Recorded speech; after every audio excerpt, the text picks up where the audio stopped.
हमसे यदि कोई जैन धर्म के संबंध में हमारी धारणा पूछे, हमारा विचार यदि पूछे,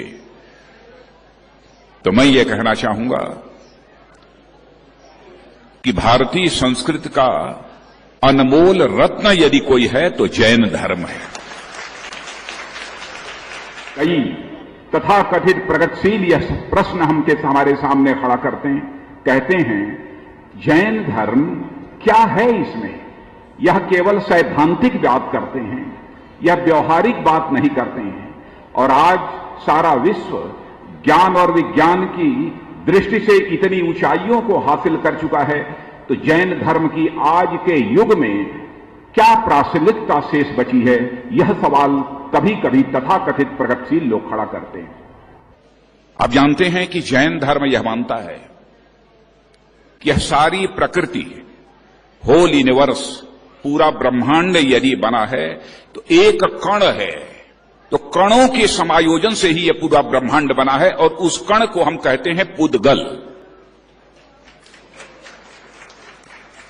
पहले लोग यह कहते थे कि पुद्गल की यह अवधारणा पूरी तरह से काल्पनिक है, लेकिन अब शायद पुद्गल को काल्पनिक अवधारणा कहने वालों के अंदर यह साहस नहीं होगा कि पुद्गल को है काल्पनिक अवधारणा मान लें, क्योंकि यूरोप की सर्न लैबोरेटरी ने आज के कुछ ही वर्ष पहले एक पार्टिकल की खोज की है, एक कण की खोज की है जिसे हिग्स बोसान कहा है, और बोलचाल की भाषा में उसे गॉड पार्टिकल कहा है।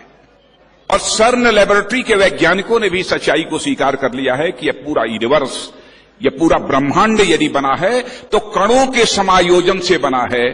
तो मैं समझता हूं कि दुनिया में अब कोई यह साहस नहीं कर पाएगा कि जैन दर्शन ने जो कहा है कि यह पुद्गल कणों के समायोजन से ही यह पूरा ब्रह्मांड बना है, अब इसको नकारने का साहस इस दुनिया की धरती पर कोई मां का लाल अब नहीं कर पाएगा।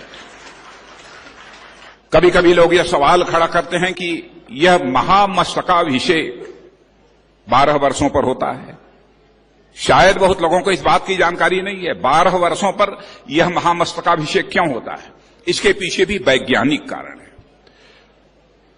और मैं जैन धर्म के संबंध में भी कहना चाहूंगा, जैन धर्म पूरी तरह से वैज्ञानिक है। मैं कई ऐसे जैन धर्म के पक्ष हैं जिन पर कि मैं अपने विचार प्रस्तुत कर सकता हूं। तो 12 वर्ष पर भी जो महामस्तकाभिषेक होता है उसके पीछे भी एक वैज्ञानिक कारण है। आप लोगों को जानकारी इस बात की होगी कि हमारे 24वें तीर्थंकर भगवान महावीर को भी ज्ञान यदि प्राप्त हुआ था तो 12 वर्ष की कठोर तपस्या के बाद जो है भगवान महावीर को ज्ञान प्राप्त हुआ था। भगवान महावीर ने 12 वर्ष तक कठोर तपस्या की थी, तब उन्हें ज्ञान प्राप्त हुआ था। आप देखते होंगे प्रयाग में कुंभ भी, जो महाकुंभ भी लगता है, वो 12 वर्षों के बाद महाकुंभ लगता है प्रयाग में। क्यों ऐसा होता है?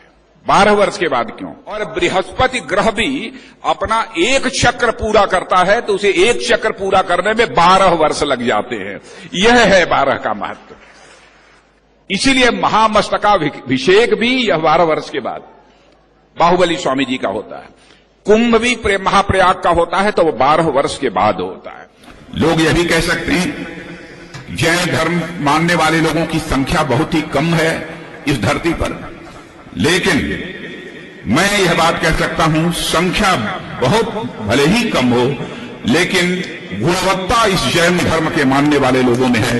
इसलिए समाज में वो अपनी श्रेष्ठता को भी सिद्ध कर सकते हैं, अपने आचरण से सिद्ध कर सकते हैं, अपने व्यवहार से सिद्ध कर सकते हैं।